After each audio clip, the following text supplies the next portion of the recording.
വാലൈക്കും അസ്സലാം.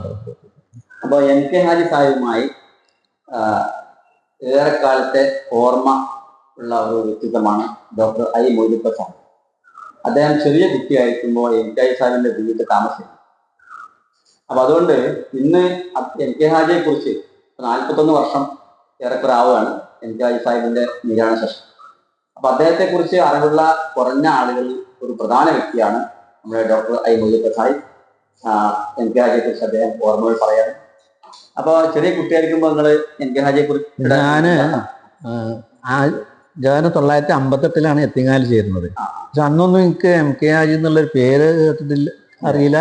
നാളെ ഞാൻ കണ്ടൊരു ഓർമ്മയിലൊന്നുമില്ല. പിന്നെ കുറെ എത്തിങ്ങാലിൽ ഇങ്ങനെ കുറെ കുറച്ച് 1-2 വർഷം കഴിഞ്ഞപ്പോഴാണ് ഈ ആള് ഇന്ന ആളാണ് എന്നൊക്കെ ഞാൻ മനസ്സിലായത്. അപ്പൊ അവിടെ ആ പള്ളി ഉണ്ടല്ലോ, ചെനക്കല പള്ളി. അപ്പൊ അവിടേക്ക് ഇങ്ങനെ നിസ്കരിക്കാന് ഒക്കെ വർഷമൊക്കെ പോകുമ്പോ ഒരു നാട്ടിലുള്ള ദിവസങ്ങളെ പോവുള്ളൂ. അങ്ങനെ കണ്ടിട്ട് കുട്ടികളിങ്ങനെ ചൂണ്ടിക്കാണിച്ചു തരും, ആചാര്യാണ് പോണുകാര്. അങ്ങനത്തെ ഒരു ഇതാണ് തുടങ്ങുന്നത്. പിന്നെ എനിക്ക് ശരിക്കുള്ളൊരു വ്യക്തിപരമായിട്ടൊരു അന്തം വരുന്നത് ഈ 58 തന്നെയാണ്. ഞാൻ ചേർന്ന് 2 മാസം കഴിഞ്ഞിട്ടുള്ളൂ. ഈ ഓണം വെക്കേഷൻ വരുന്നുണ്ട്. അത് കഴിഞ്ഞ് അന്ന് ഞാൻ നാട്ടിൽ പോയി, വീട്ടിൽ പോയി വന്ന് തിരിച്ചു വന്നിട്ടാണ് എനിക്ക് ഈ പശു കുത്തിയതുകൊണ്ട് ആക്സിഡന്റ് പറ്റുന്നത്. മൂപ്പരെ വീട്ടിൽ നിന്ന് തന്നെയാണ് പറ്റിയത്. അത് ഞങ്ങൾ പുഴയെന്ന് കുട്ടികൾ കുളിച്ചു വരുമ്പോൾ പിന്നെ സംഭവിച്ചു. പിന്നെ വിശദാംശങ്ങളിലൊക്കെ ഒന്നും പറയേണ്ട കാര്യമില്ലല്ലോ. അത് ആ ഒരു ഓർമ്മ. അത് കഴിഞ്ഞിട്ട് ഞാൻ എന്നവിടെ ഇങ്ങനൊരു പള്ളിയിൽ ഒരു ചെരുവിലാണ് ഞങ്ങൾ അവിടെ കിടന്നിരുന്നത്. ആ പള്ളിയൊന്നും ഇപ്പം ഇല്ല. പക്ഷെ 1-2 മാസം കഴിഞ്ഞിട്ടാണ് ഇത് ഹോസ്പിറ്റലിൽ എത്തുന്ന കേസ്. അപ്പോഴേക്ക് സംഗതി വഷളായി, സെപ്റ്റിക്കായി, ആകെ പഴുത്ത് ഒന്നും ചെയ്യാൻ പറ്റാത്തേ. അപ്പൊ അന്ന് ഹോസ്പിറ്റൽ സൗകര്യമില്ല. പ്രധാന കാരണം അതാണ്. കോഴിക്കോട് ചിൽഡ്രൻസ് ആൻഡ് വിമൻസ് ഹോസ്പിറ്റലിൽ ഒരു ഹോസ്പിറ്റലേ ഉള്ളൂ. ഇന്നത്തെ മെഡിക്കൽ കോളേജ് ഹോസ്പിറ്റലൊന്നും ഇല്ല. അപ്പൊ അവിടെ 2 മാസം കിടന്നു. അങ്ങനെ അത് ഡിസ്ചാർജ് ആയിട്ട് ഞാനും എന്നെ നോക്കിയിരുന്നൊരു ഫാത്തിമത്താർ പറഞ്ഞിട്ടൊരു പ്രായമുള്ള സ്ത്രീ ഉണ്ടായിരുന്നു. അവരും കൂടി പരപ്പനങ്ങാടി രാത്രി ട്രെയിൻ ഇറങ്ങാണ്. അപ്പൊ ഏതാണ്ട് ലാസ്റ്റ് ബസ്സാണ്, തിരുവങ്ങാടിക്കുള്ള ലാസ്റ്റ് ബസ്. അതിൽ നല്ല തിരക്കുണ്ട്. അപ്പൊ അങ്ങനെ തിരക്കൂടെ കയറി. അപ്പൊ എൻ്റെ കയ്യിൽ ഇങ്ങനെ ഒരു കെട്ടൊക്കെ ഉണ്ട്, കയ്യുമ്പോൾ ചെറിയ കെട്ട്. ബാൻഡേജ് എടുത്തിട്ടില്ല.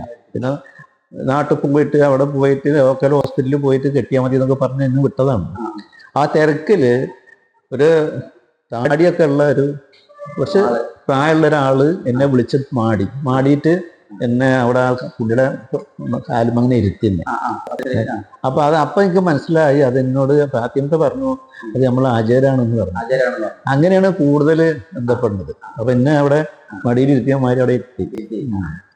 അപ്പൊ അതൊരു അങ്ങനെ അതൊക്കെ ആലോചിക്കുമ്പോ നമുക്ക് വളരെയധികം എന്താ പറയാ വിഷമമുണ്ടായ കാര്യം. നമ്മളെ ആ സ്നേഹം, അതിന്റെ ഒരു ഊഷ്മളത നമ്മള് ഒട്ടറിയാണ്.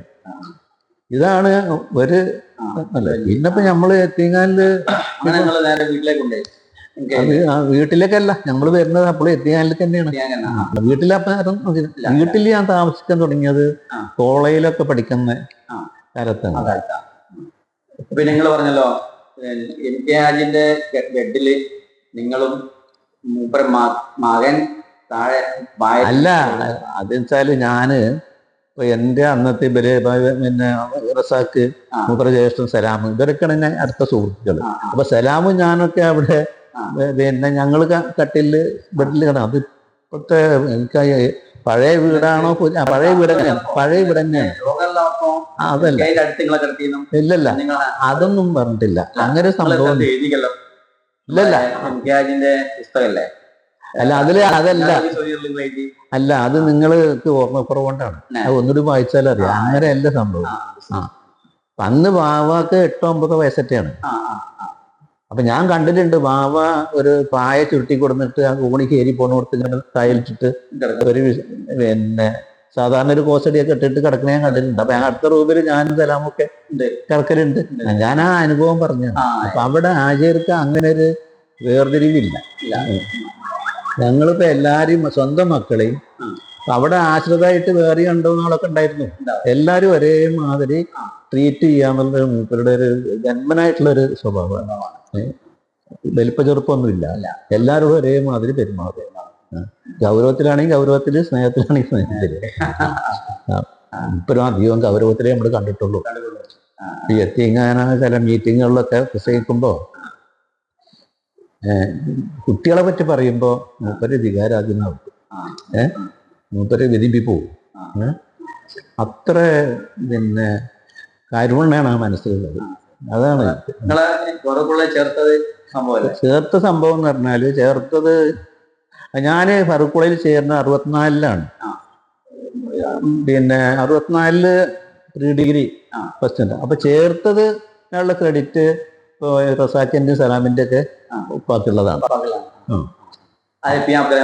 ഈ അബ്ദുൽ സാഹിബ്. അപ്പൊ അത് എങ്ങനെയാന്ന് വെച്ചാൽ അതിന്റെ സാഹചര്യം, ഞാൻ അപ്ലിക്കേഷൻ അതിന്റെ മുമ്പ് ഒരു സംഭവം ഉണ്ടായത്, ഞാൻ SSLC റിസൾട്ട് അറിഞ്ഞിട്ട് മാർക്ക് ലിസ്റ്റൊക്കെ വന്നപ്പോൾ ഞാൻ ആ കുഞ്ഞാദ്വാജിനെ കാണാൻ പോയി. അന്ന് ജോയിന്റ് സെക്രട്ടറിയാണ്. കുഞ്ഞാദ്വാജി എന്നോട് പറഞ്ഞൊരു കോംപ്ലിമെന്റ് ഒക്കെ തന്നു, നീയാണ് ടോപ്പ് ഹയസ്റ്റ് മാർക്ക് നിനക്കാണെന്നൊക്കെ അറിഞ്ഞു, ഇനിയിപ്പോൾ എന്താ ചെയ്യേണ്ടത്, എന്താ ചെയ്യാ വെച്ചു. ഞാൻ ഒന്നും മിണ്ടിയില്ല. എന്നാ ട്രെയിനിങ് സ്കൂളിലൊരു അപേക്ഷ കൊടുക്ക്, TTCക്ക് പോകാറുണ്ട്.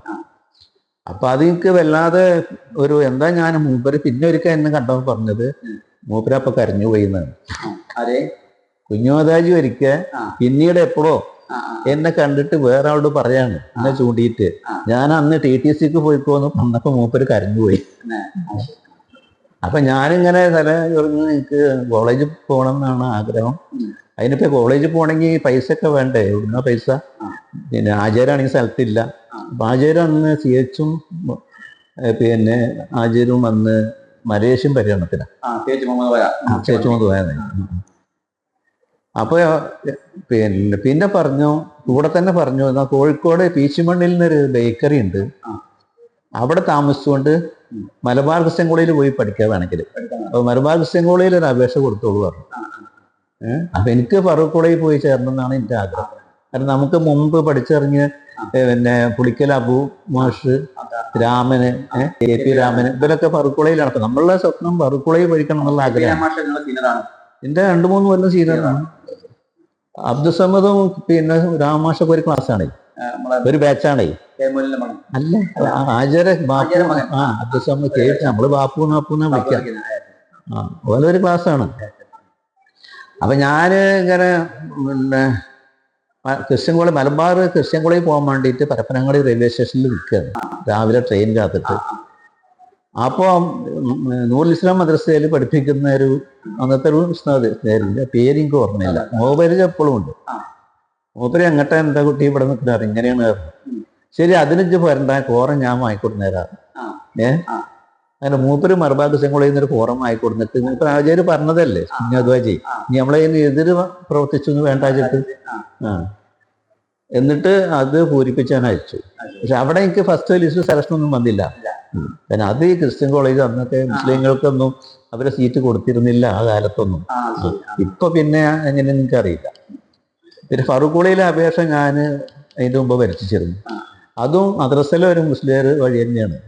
ഒരു മൗലവി നൂറുൽ ഇസ്ലാം മദ്രസയിലെ. അങ്ങനെ അത് അപേക്ഷ കൊടുത്തു. അങ്ങനെ ഇന്റർവ്യൂ കാർഡ് വന്നു.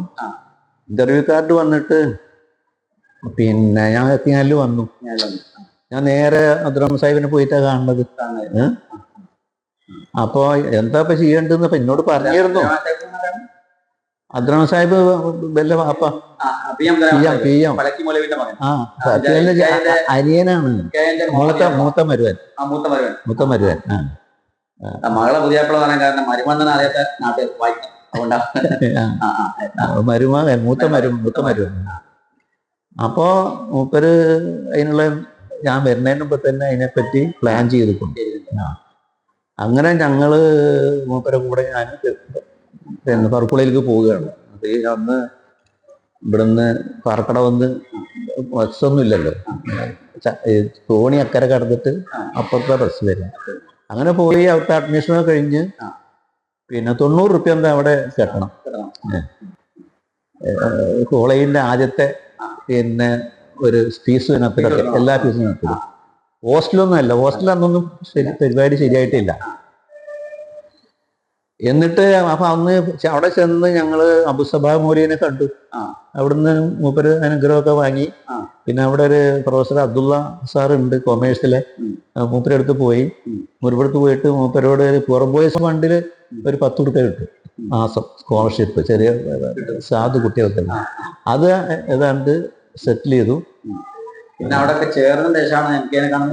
ചേർന്നതിന് ശേഷം ചേർന്ന് വന്ന് ക്ലാസ് കൊടുക്കുന്ന ദിവസം ഇപ്പൊ വീണ്ടും അതിന് വേറെ കാര്യം പറയാനുണ്ട്. ഈ 90 ഉറുപ്പിക അടച്ച മൂപ്പരുടെ കയ്യിൽ നിന്ന് നടക്കാൻ അവരിടത്തൊന്നും അത്ര പറയുമ്പോ കോളേജ് അധ്യാപനം കാര്യമില്ല. അന്ന് ശമ്പളമൊക്കെ വളരെ തുച്ഛാണ്. ചെലവ് കഴിഞ്ഞാൽ അതിൽ മിച്ചമൊന്നും ഉണ്ടാവില്ല. മൂപ്പര് ചെയ്തത് എത്തിങ്ങാനും നമുക്ക് പറയാം, എഡിറ്റ് ചെയ്ത് കളയേണ്ട കാര്യമൊന്നും അറിയില്ല. എത്തിങ്ങാനും കടമെടുത്താണ് ശരിക്ക്. ഞങ്ങൾക്ക് അത് എഴുതാൻ പറ്റുമെങ്കിൽ എഴുതി അതിലേക്ക് എത്തിങ്ങാനെന്ന് കുഞ്ഞാലിനാജി അല്ലെന്ന് ട്രഷറർ. കുഞ്ഞാലിനാജിൽ നിന്ന് എത്തിങ്ങാന ഫണ്ട് 100 ഉറുപ്പിക കടം വാങ്ങി. എന്നിട്ട് എന്നോട് പറഞ്ഞു ഇത് 100 ഉറുപ്പിക എത്തിങ്ങാന്ന് കടമെടുത്താണ്. മൂപ്പര് ഞാൻ അബ്ദുറഹ്മാൻ സാഹിബ് പറഞ്ഞു ഇത് സ്കോളർഷിപ്പ് കിട്ടി കഴിഞ്ഞാൽ ആദ്യം ആ 100 ഉറുപ്പിക തിരിച്ചു കൊടുക്കണം. ഞാൻ അതുപോലെ ചെയ്തിട്ടുമുണ്ട്. അപ്പൊ സ്കോളർഷിപ്പ് കിട്ടും ഉറപ്പായിട്ട് എന്നുള്ള നിലക്കാണ്. ഈ ഫിസിക്കലി ഹാൻഡിക്യാപ്ഡിനുള്ള കേന്ദ്ര ഗവൺമെന്റിന്റെ ഒരു സ്കോളർഷിപ്പാണ്. അത് നമ്മൾ അപേക്ഷ ഒരു വലിയൊരു അത് കിട്ടി. അതിന് കുറെ കടമ്പുകളൊക്കെ ഉണ്ടായിട്ടുണ്ട്. കുറെ കടമ്പുണ്ട്. ഫണ്ട് വരുന്നത് ആചാര്. പിന്നെ ഞങ്ങൾ ഡയറക്റ്റ് ആയിട്ട് എപ്പോഴും ആചാര്യമായിട്ട് ബന്ധപ്പെടുന്നില്ല. ഹക്കീം മൗലവിയാണ് അതിനുള്ള സാത്രൂപം ചെയ്തത്. ആചാര്യ എപ്പോഴും സ്ഥലത്തെത്തിയിട്ടില്ല.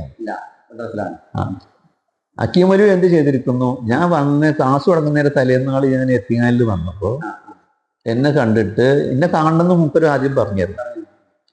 മൂപ്പര് ഒരു ചെറിയൊരു ഫണ്ട് കളക്ട് ചെയ്തിട്ടുണ്ട്, ഒരു 30 ഉറുപ്പിക. 30 ഉറുപ്പിക എന്നോട് പറഞ്ഞു, ഇത് ഇവിടുത്തെ 10 മാഷന്മാരെ ഓറിയന്റലിലെ 10 മാഷന്മാരെ വക 2 ഉറുപ്പിക വീതം. 20 ഉറുപ്പിക ശമ്പളേ ഉള്ളൂ അന്ന് മാസം. 2 ഉറുപ്പിക. അപ്പൊ 20 ഉറുപ്പിക. പിന്നെ അംസാക്കാടെ ഒരു 10 ഉറുപ്പിക ഉണ്ട്. പിന്നെ TT അംസ മൂപ്പരൊന്ന് സ്ഥലത്തുണ്ട്. അങ്ങനെ ബൈ ചാൻസിൽ അത് കിട്ടിയതാണ്. അങ്ങനെ 30 ഉറുപ്പിക എൻ്റെ ഒരു മാസത്തിനുള്ള ചെലവിന് ഇത് മതിയാവും. അത് ശരിയാണ്. അന്നൊക്കെ 90 പൈസ കൊണ്ടൊക്കെ ജീവിക്കാം.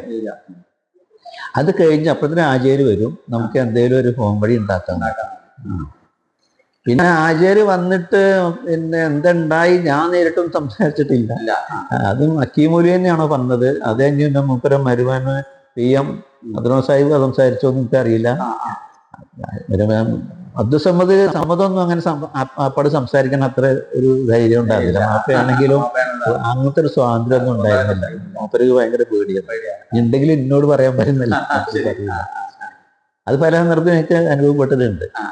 അങ്ങനെ അത് പിന്നെ അവിടുന്നാണ് ഞാൻ മാസം 30 ആകുമ്പോൾ ഹോട്ടലിൽ അവിടെ അക്കൗണ്ടായിരുന്നു. നമ്മൾ 1-ാം തീയതി 2-ാം തീയതി വരുമ്പോൾ പഠനം പൂർത്തിയായി വന്നപ്പോ ഒരു പ്രശ്നം ഉണ്ടായതേ. BA ഫൈനലായപ്പോ എനിക്ക് അപ്പൊ അതിന്റെ ഇടയിൽ ഞാൻ ഇടക്ക് ആഴ്ചക്ക് വരുന്നുണ്ട്. കാരണം ഞാൻ നമ്മുടെ ആചാര്യ വീട്ടിൽ വരുന്നുണ്ട്. അപ്പൊ ഞാൻ പിന്നെ അവിടെ തന്നെ വെള്ളി ശനി ഞായർ 3 ദിവസം അവിടെ തന്നെ ഉണ്ടാവാറ്. കാരണം അത്രയും നമ്മള് ഹോട്ടലിലെ അക്കൗണ്ടില് കുറവ് വരും. അങ്ങനെ ലാഭിക്കാൻ വേണ്ടിയിട്ടാണ്. വീടാണ്. അങ്ങനെയാണ് കൂടുതൽ ഫാമിലി ആയിട്ട് ബന്ധപ്പെടുന്നത്. ആചാര്യക്കും ഞാനും ഏറ്റവും എപ്പോഴും കാണുന്നതും ബന്ധപ്പെടുന്നതൊക്കെ അങ്ങനെ തന്നെ ആയിരിക്കും. അതിലിടക്ക് പിന്നെ തിരുവങ്ങാടിക്ക് വരുമ്പോ രാമനാട്ടുകാരൊക്കെ ഞാൻ ഇറങ്ങി ബസ്സിനകത്ത് പോകുമ്പോൾ ചിലപ്പോൾ ആ വഴിക്ക് വണ്ടിയിൽ വരുന്നുണ്ടെങ്കിൽ മിക്കവാറും ഡ്രൈവർ സമ്മതമായിരിക്കും, വാപ്പുമായിരിക്കും. അപ്പൊ എന്നെ കണ്ടാൽ നിർത്തും. ഞാൻ ആ വണ്ടിയിൽ പോന്നിട്ടൊക്കെ ഉണ്ട്. ഇങ്ങോട്ടും ചിലപ്പോൾ അങ്ങോട്ട് പോകുന്ന വണ്ടി പോകുന്നുണ്ടെങ്കിൽ അതിൽ പോയിട്ടുണ്ട്. അങ്ങനെയൊക്കെ യാത്ര ഒപ്പം ചെയ്തിട്ടൊക്കെ ഉണ്ട്. പിന്നെ BA കഴിഞ്ഞിട്ട് അപ്പൊ ഞാൻ പറഞ്ഞില്ല, എനിക്ക് അസുഖം പിടിച്ചിട്ട് ഒരു വർഷം എഴുതാൻ പറ്റും, പരീക്ഷ എഴുതാൻ പറ്റും. അത് മഞ്ഞപ്പിത്തം പിടിച്ചു. അച്ചിരി രൂക്ഷമായി. ചുരുക്കത്തിൽ അത് പിന്നെ സെപ്റ്റംബറിലാണ് എഴുതിയെടുത്തത്. പിന്നെ ഒരു വർഷം എനിക്കൊരു ഗ്യാപ്പ് വന്നു. പക്ഷെ ആ ഗ്യാപ്പിൽ ഞാൻ നാട്ടിൽ ചെറിയ LP സ്കൂളിൽ കയറി ഒരു വർഷം LP സ്കൂൾ അധ്യാപകനായിട്ടുണ്ട്. അതിന്റെ അമ്മയുടെ ഒരു ബന്ധത്തിൽപ്പെട്ട ഒരു ആചാര്യായിരുന്നു അതിന്റെ മാനേജർ. പിന്നെ ഇവിടെ ആ വർഷം ഞാൻ 69 BA 70 BA പാസ്സാവുമ്പോൾ കേരളത്തിൽ MA അറബിക്കിന് അഡ്മിഷൻ ഇല്ല. എന്റെ വിഷയം അറബിക്കാണല്ലോ. ഫറൂഖ് കോളേജിൽ അന്ന് ആൾട്ടർനേറ്റീവ് ഇയേഴ്സിലാണ്. അപ്പൊ 70 അപ്പൊ പിന്നെ ഞാൻ മദ്രാസിലുള്ളൂ, പിന്നെ അടുത്ത് നിയറസ്റ്റ്. അപ്പൊ അങ്ങനെ മദ്രാസിലെ ന്യൂ കോളേജിൽ MA ഉണ്ട്, അവിടെ പോകണം ആഗ്രഹം ഇങ്ങനെ നിൽക്കുകയാണ് ഞാൻ. അപ്പൊ ഒരു സ്റ്റഡി വെക്കേഷനും ഉണ്ട്, വെക്കേഷൻ സമയത്താണ്. അപ്പൊ അപ്പോഴും ഞാൻ അംസാഖാനെ കാണുന്നുണ്ട്. അംസാഖ നാട്ടിൽ വന്ന ഒരു അവസരത്തിൽ ഞാൻ അംസാഖാന്റെ അടുത്ത് പോയിട്ട് അപ്പൊ അംസാഖ പറഞ്ഞു ഇനി എന്താ എന്റെ പരിപാടി എന്ന് ചോദിച്ചു. അപ്പം ഞാൻ പറഞ്ഞു ഇങ്ങനെയാണ്, മദ്രാസിൽ വരേണ്ടി വരും, MAക്ക് പഠിക്കാനില്ല. ശരി അങ്ങോട്ട് വാ, പിന്നെ എൻ്റെ അടുത്തേക്ക് വരുമെന്ന് പറഞ്ഞു. അപ്പൊ നമ്മള് ഡിഗ്രി കഴിഞ്ഞ് പിന്നെ ഞങ്ങള് മദ്രാസിൽ പഠിക്കാൻ പോയി. ആ സമയത്ത് MK ഹാജിയായി ബന്ധപ്പെട്ട വെച്ചാല് ഞാൻ നേരിട്ട് സംസാരവും ബന്ധമൊന്നും ഉണ്ടായിട്ടില്ല. പക്ഷെ അവിടെ നമ്മളെ ആചാര്യ അരോമ ഹോട്ടലില്ല ഞാൻ താമസിച്ചിരുന്നത്. അപ്പൊ ഈ അരോമ ഹോട്ടലിന്റെ സൈഡിലൊക്കെ ചെറിയ ചെറിയ കട മുറികളുണ്ട്, വാടക കൊടുത്തിട്ടാണ്. ചിലതൊക്കെ സ്വന്തം നടത്തുന്നത് തന്നെയാണ്. അപ്പൊ അവിടെ ഒരു സ്റ്റേഷനറി കട, ഫാൻസി സ്റ്റേഷനറി ഒക്കെ ഒരു കട, അവിടുത്തെ ഒരു ബായിനെ ഏൽപ്പിച്ച് കയറും. അപ്പൊ ഞാൻ ഇടയ്ക്ക് ഒഴിവുള്ള സമയത്ത് അവിടെ പോയി ബായിനെ നിന്ന് ഹെൽപ്പ് ചെയ്യും. ബായിക്ക് അങ്ങോട്ട് പോകാണ്ടെങ്കിൽ അവിടെ ഇരിക്കും. എന്തേലൊക്കെ ആരും വന്നാൽ എനിക്ക് അറിയണ സാധനമാണ്, വിലയൊക്കെ അറിയെങ്കിൽ ഞാൻ വിളിക്കും. അങ്ങനെ നിൽക്കുമ്പോൾ ഒരു ദിവസം ആചാര്യം അംസാഖും കൂടി ആ വഴിക്ക് എൽഡാംസ് റോഡിലാണ്, അവിടുന്ന് ആ റോഡിൽ വന്നിട്ട് അവിടെ സിഗ്നൽ ലൈറ്റ് ഉണ്ട്. ആ ജംഗ്ഷനിൽ സിഗ്നൽ ലൈറ്റ് ഓഫ് ആയിട്ട് അവിടെ നിന്നു. അപ്പൊ നേരെ എന്നെ കാണാം. അപ്പൊ അത് ആചാര്യ പിന്നെ അംസാഖൻ എന്നോട് പറഞ്ഞ വിവരാ പിന്നീട്, ഇവനിവിടെ കച്ചവടം ചെയ്യാൻ വന്നത് പഠിക്കാൻ വന്നതാന്ന് ചോദിച്ചത്. അതാ ബായി എവിടേക്കെങ്കിലും പോകുമ്പോ തൽക്കാലം അവിടെ ആളില്ലായിട്ട് നിൽക്കണാണ്. ഓൻ അവിടെ കച്ചവടത്തിന് നിൽക്കുന്നില്ല. അല്ല പഠിക്കേണ്ട കാലത്ത് പഠിക്കണം. ഇതിപ്പോ നമുക്ക് പറഞ്ഞിട്ട് വെറുതെ മൂപ്പര് കണ്ടപ്പോ ചോദിച്ചു എന്ന് മാത്രമേ ഉള്ളൂ. അത് പിന്നെ അംസാഖൻ എന്നോട് ഒക്കെ പറയണ്ടായി, ആചാര്യ ഇങ്ങനെ ചോദിച്ചടാന്ന് പറഞ്ഞിട്ട്. അത് വല്ലാതെ വേറെ മദ്രാസിലെ മൂപ്പര് അധികം വരാറില്ല, എപ്പോഴെങ്കിലൊക്കെ ഒരു വിസിറ്റൊക്കെ വരാറുള്ളൂ. പക്ഷെ മൂപ്പര് വിളിച്ചു പറഞ്ഞിട്ട് അവിടെ അവർക്ക് സുലൈമാൻ സേട്ട് വന്നിട്ട് പിന്നെ അവിടെ ഒരാഴ്ച താമസിച്ചിരുന്നു. അപ്പൊ സേട്ട് സാഹിബിന്റെ അങ്ങനെ പലയിടത്തും പോകാൻ അവിടുത്തെ GMK നേതാക്കന്മാര് കരുണാനിധി അവരൊക്കെ. അപ്പൊ ഞാൻ ഇന്നെ തുണക്കൂട്ടിയിട്ടുണ്ട്, കൂടെ പോയിട്ടുണ്ട്. ചിലപ്പോൾ മൂപ്പർക്ക് റൂട്ട് അറിയില്ല. അങ്ങനെ ഞാൻ കൂടെ ഒക്കെ പോയിട്ടുണ്ട്. പിന്നെ അവര് അങ്ങോട്ടൊന്നും പോയില്ല, ഞാൻ ആ വണ്ടിയിൽ ഇരിക്കുകയുള്ളൂ. ഇങ്ങനെയൊക്കെ അങ്ങനൊക്കെ ഒരു ഒക്കെ ഉണ്ടായിട്ടുണ്ട്. പിന്നെ അവിടെ 2 വർഷം PG 2 വർഷം. PG കഴിഞ്ഞിട്ട് ഞാൻ നേരെ പിന്നെ എംപ്ലോയ്മെന്റ് എക്സ്ചേഞ്ച് വഴി ഇവിടെ തിരുവനന്തപുരം യൂണിവേഴ്സിറ്റി കോളേജിൽ ജോയിൻ ചെയ്യാൻ. മൂപ്പര് വളരെ വികാരാധീനായിട്ട് ഭയങ്കര ഗൗരവത്തിലൊക്കെ പറയാം. സംസാരം മറ്റുള്ളൊരു ഒഴുക്ക മറ്റുള്ള സംസാരമൊന്നുമല്ല.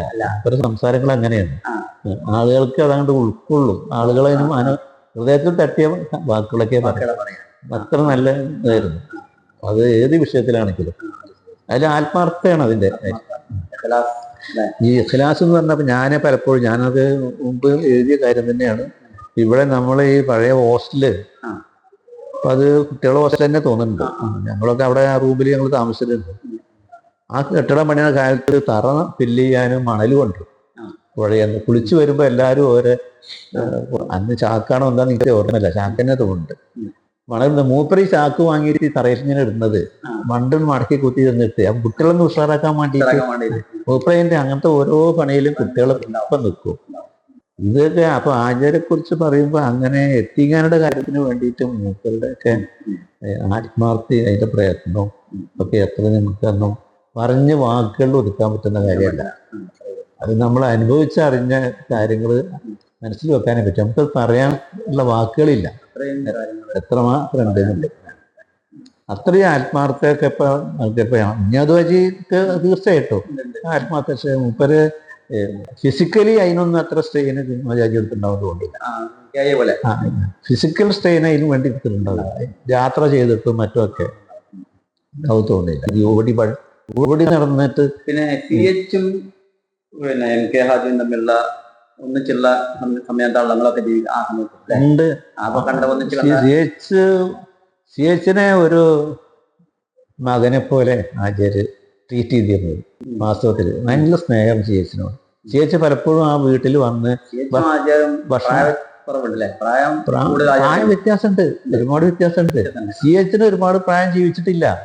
സി എച്ച് 1988 മൂപ്പർക്ക് ഗുരുതരമായ അസുഖങ്ങൾ ഉണ്ടായിരുന്നു. പക്ഷെ അതൊന്നും മൂപ്പര് പുറമെ അറിയിച്ചിട്ടുമില്ല. 1983-ോ 2-ലൊക്കെയാണ് സി എച്ച് മരിക്കുന്നത്. ഒരേ വർഷമാണ്. പ്രായമുണ്ട്. പ്രായത്തിലാണ് മരിച്ചിരുന്നത്. മൂപ്പർക്ക് പ്രായം കുറവാണ്. കാരണം ഞാനിത്ര കൃത്യമായി ഓർക്കണത്, അന്ന് എന്റെ മദർലോനെ ഓപ്പറേഷന് വേണ്ടി ചീത്രയിൽ അഡ്മിറ്റ് ചെയ്തിരുന്നു. എന്റെ മദർലോനെ. ഞാൻ അന്ന് ബ്ലഡിന് ഓടി നടക്കുകയാണ്. അങ്ങനത്തെ ഒരു ദിവസമാണ് സി എച്ച് മരിച്ചു ഞാൻ അറിയുന്നത്. തിരുവനന്തപുരത്ത് ഞാനന്ന് ലോഡ്ജിൽ ഞങ്ങൾ താമസിക്കുന്ന സമയത്ത്. അതാണ് ഞാൻ ആ ഇയർ ഇങ്ങനെ പ്രത്യേകിച്ച് ഓർത്ത് വെക്കുന്നത്. 83 വർഷമാണ്. ഞാൻ അന്ന് മഹാരാജ് കോളേജിലാണ്. അപ്പൊ ഞാൻ ഇവിടുന്ന് 2-3 കുട്ടികളെ ബ്ലഡ് എടുക്കാൻ വേണ്ടി കൊണ്ടുപോയിരുന്നു തിരുവനന്തപുരത്തേക്ക്, നമ്മുടെ സ്റ്റുഡൻസിനെ. അപ്പൊ ഞാൻ തന്നെയാണ് അവിടുത്തെ 5-8 പേര് സംഘടിപ്പിച്ചത്. പിന്നെ ഇഷ്ടം പോലെ ഞാൻ തിരുവനന്തപുരം BJT ഹാളിൽ നിന്ന് സി എച്ചിന്റെ പ്രസംഗം അനവധി കേട്ടിട്ടുണ്ട്. ആ ശൈലി, ആ വാക്കുകൾ, വാചകങ്ങൾ തന്നെ എനിക്ക് പലതും ഇപ്പോഴും വയ്യാത്ത അദ്ദേഹത്തിന്റെ. ഓർമ്മ എന്ന് പറഞ്ഞാൽ അയാൾ മൂപ്പര് സി എച്ച് വിദ്യാഭ്യാസ മന്ത്രി ആയിട്ട് ഉള്ളൊരു പ്രസംഗമുണ്ട്, ഒരു മുസ്ലിം ലീഗിന്റെ മീറ്റിംഗ് തോന്നുന്നുണ്ട്. ആ മൂപ്പരുടെ ഒരു ശൈലി ഉണ്ടല്ലോ. ആ മൂപ്പര് പറഞ്ഞു, എനിക്ക് എന്നെ വിദ്യാഭ്യാസ മന്ത്രി ആയി നിയമിച്ചപ്പോൾ, നിർദ്ദേശം വന്നപ്പോൾ, ആറ്റിലേക്ക് അച്യുത ചാടല്ലേ എന്ന് പറഞ്ഞതുപോലെ പലരും എന്നെ അത് ആ വകുപ്പ് ഏറ്റെടുത്തു പോകരുതേ എന്ന് ഉപദേശിച്ചിട്ടുണ്ട്. ആ ഒരു ശൈലിയിലെ പറയാം. മൂപ്പരുടെ എന്തോ ഒരു അങ്ങനെ ഒരു വാക്യാണ് ഓർക്കുകയാണ്. പിന്നെ ഈ ചാക്കീരി പാസില്ലേ, ചാക്കീരിന്റെ കൊണ്ടുവന്നാണല്ലോ 1-ാം ക്ലാസ്സിൽ നിന്ന് ചേർന്ന കുട്ടി 2-ലൊന്നും തുറക്കരുത്, 10 വരെ തുറക്കാതെ പഠിക്കട്ടെ, ചാക്കീരി കൊണ്ടുവന്ന നിയമമുള്ളത്. അപ്പൊ ആ നിയമം കൊണ്ട് കുട്ടികൾ 1-ാം ക്ലാസ് മുതൽ 10-ാം ക്ലാസ് വരെ തോൽക്കാതെ പഠിച്ചാലേ കുട്ടികൾ എല്ലാ ദിവസവും കുളിക്കും, എല്ലാ ദിവസവും സ്കൂളിൽ പോകും, എല്ലാ ദിവസവും ചിട്ടുണ്ടാവും, ജീവിതത്തിൽ ചിട്ടുണ്ടാവും. ആ ഒരു ഇതിൽ കാഴ്ചപ്പാട് എം കെ ഹാജിക്കും ആ കാഴ്ചപ്പാടുണ്ടായിരുന്നു. എം കെ ഹാജിന്റെ ഒരു പ്രേരണ അതിലുണ്ട് എന്നാണ് പറയുന്നത് ആ നിയമനിർമ്മാണത്തിൽ. അതിനെ പറ്റി വല്ലതും അറിയോ? ഇല്ല, അറിയില്ല. എം കെ ഹാജി നിയമം നിർമ്മിച്ചിട്ടുണ്ട്. അറബി അധ്യാപകർ ഫോറിൻ സ്കൂളിൽ പാസ്സാൾക്ക് അറബി അധ്യാപകർ ചാക്കീരിയാണ് നിയമം ഉണ്ടാക്കി. സി എച്ച് അന്ന് അമേരിക്കയിൽ പോയതാ. അന്ന് ചാക്കീരി ചാർജ്. ആ ചാക്കീരി എം കെ ഹാജി പറയുന്നുണ്ട്, നിങ്ങൾ നിയമം നിർമ്മിക്കുക ഞങ്ങളെ പണി, നിലവിൽ നിയമം ഉണ്ടോ ഇല്ലെന്നല്ല. നിയമത്തിനെതിരെന്ന് ആൾക്കാർ പറയും, കളക്ടർമാരൊക്കെ പറയും. നിയമം നിർമ്മിക്കാൻ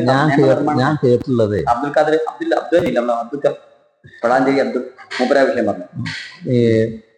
ഓറിയന്റൽ ഹൈസ്കൂളിൽ പഠിച്ച സംസ്കൃത വിദ്യാർത്ഥികൾക്ക് അന്ന് LP-ലോ UP-ലോ സംസ്കൃതം പഠിപ്പിക്കാനുള്ള യോഗ്യത ഏറ്റവും നിശ്ചയിച്ചിരുന്നു.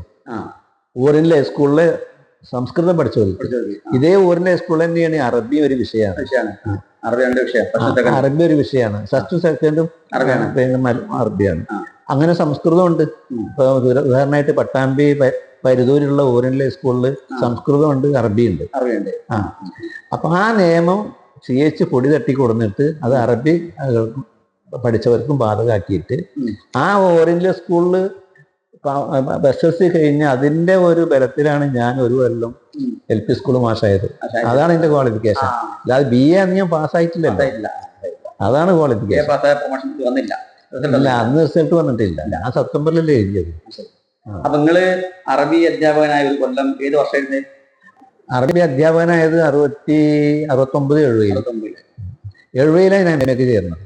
72-ല് MA പാസ്സാകുന്നത് മദ്രാസ് യൂണിവേഴ്സിറ്റിയിൽ.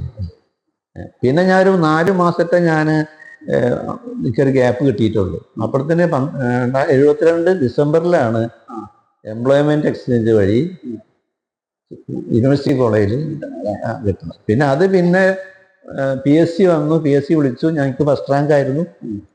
പിന്നെ അത് റെഗുലൈസ് ചെയ്തു. ആ എംപ്ലോയ്മെന്റ് സർവീസ് റെഗുലൈസ് ചെയ്തിട്ട് പെർമനന്റ് സർവീസ് ആക്കി മാറ്റി. അത് പിന്നെ അന്ന് സി എച്ച് മേനോനാണ് മുഖ്യമന്ത്രി. അപ്പൊ സെക്രട്ടേറിയറ്റിലുള്ള ഒരു കാസിം സേട്ട് എന്ന് പറഞ്ഞ ഒരു നമ്മുടെ സുഹൃത്ത് അങ്ങനെ ഒരു ഓർഡർ ഉണ്ട്. അത് physically handicapped employment employment and for physically handicapped should be given permanent എന്ന് അങ്ങനെ ആ ഒരു നിയമം അതിന്റെ ഒരു ഓർഡറിൽ എത്തിപ്പിടിച്ചിട്ട് അങ്ങനെ സി എച്ച് മേനോൻ നിൽക്കുമ്പോഴാണ് അന്ന് ചാക്കേരി മമ്മൂട്ടിയാണ് സാഹിബാണ്, ആക്കേരി മമ്മൂട്ടി സാഹിബാണ് അന്ന് എഡ്യൂക്കേഷൻ മിനിസ്റ്റർ. പരീത് പിന്നെ പ്രൈവറ്റ് സെക്രട്ടറിയാണ് പരീത് സാഹിബ്. അപ്പൊ പിന്നെ വേറെ ബന്ധപ്പെട്ട പിന്നിപ്പോ ഞാൻ പറഞ്ഞില്ലേ, ഇപ്പൊ സി എച്ച് ആയാലും പാണക്കാട് പൂക്കോയ തങ്ങളാണെങ്കിലും ഇങ്ങനെ ഒരുപാട് ഉമർ ബാബി തങ്ങൾ, പിന്നെ സീതത്രയും ബാഫയ്ക്ക് തങ്ങള്. ബാബി തങ്ങള് വരുമ്പോ ഒരു സംഭവം ഞാൻ എപ്പോഴും ഓർക്കുന്നുണ്ട്. ബാബി തങ്ങൾ ഒരിക്കൽ അവിടെ അഞ്ചു ഉറങ്ങാൻ വരികയാണ്. അന്ന് ആചാര്യ പഴയ വീടാണ്. അവിടെ നല്ലൊരു ക്ലോസറ്റ് ടോയ്ലറ്റ് പോലും ഇല്ല. പുറത്തൊരു ടോയ്ലറ്റേ ഉള്ളൂ, എല്ലാവർക്കും ഉപയോഗിക്കാനുള്ളൂ. പക്ഷെ അത് പൊളിക്കാൻ വേണ്ടിയിട്ട് നിൽക്കുകയാണ് അവര്. ഈ പൊളിക്കാൻ ഘട്ടത്തിൽ എന്താ വെച്ചാല് ഇവര് ആചാര്യ മൂത്ത മകളും ഈ കുടുംബവും അബ്ദുറഹ്മാൻ സാഹിബിന്റെ കുടുംബം, അവര് 8-10 മക്കളുണ്ട്. അവർക്കൊരു വീട് ശരിയാക്കി കഴിഞ്ഞിട്ടേ ഈ വീട് പൊളിക്കുള്ളൂ എന്നുള്ളതിലിരിക്കുകയാണ്. അങ്ങനെ അവർക്ക് ഇവിടെ അപ്പുറത്ത് ഈ താഴേച്ചന റോഡിന്റെ അവിടെ വലിയൊരു കോമ്പൗണ്ടിൽ അവർക്കൊരു വീട് വെച്ച് അവരെ അങ്ങോട്ട് മാറ്റി താമസിപ്പിച്ചിട്ടാണ് ഈ വീട് പൊളിച്ചത്. അവർ പോയി കഴിഞ്ഞാൽ അവിടെ വലിയ ഫാമിലി ഇല്ല. പിന്നെ കാരണം ഇവര് 10-12 ആള് ഒരു മെമ്പേഴ്സ് ഒക്കെ പടവേ വരും. അതിനാണ് അത് വെച്ച് താമസിപ്പിച്ചത്. ബാബിതങ്ങൾ വന്നപ്പോ ടോയ്ലറ്റ് സംഭവമില്ല. അപ്പൊ ഞങ്ങള് കുട്ടികളൊക്കെ വിളിച്ചു. അന്ന് ഞാനുണ്ട്, ഇവിടെ ഇരുന്ന റസാഖി ആള് കുഞ്ഞുമോനെ വിളിക്കാം. കുഞ്ഞുമോനുണ്ട്, സലാമുണ്ട്, റഷീദ് ഉണ്ട്. എടാ എങ്ങനെയുണ്ട് ടോയ്ലറ്റ് കക്കൂസൊക്കെ എങ്ങനെയുണ്ട്, പോയി വെക്കടാ പറഞ്ഞിട്ട് ഇങ്ങനെ മൂപ്പരും വന്നു. ഒന്ന് നോക്കുമ്പോ ആകെ വൃത്തികേടായി കിടക്കുക.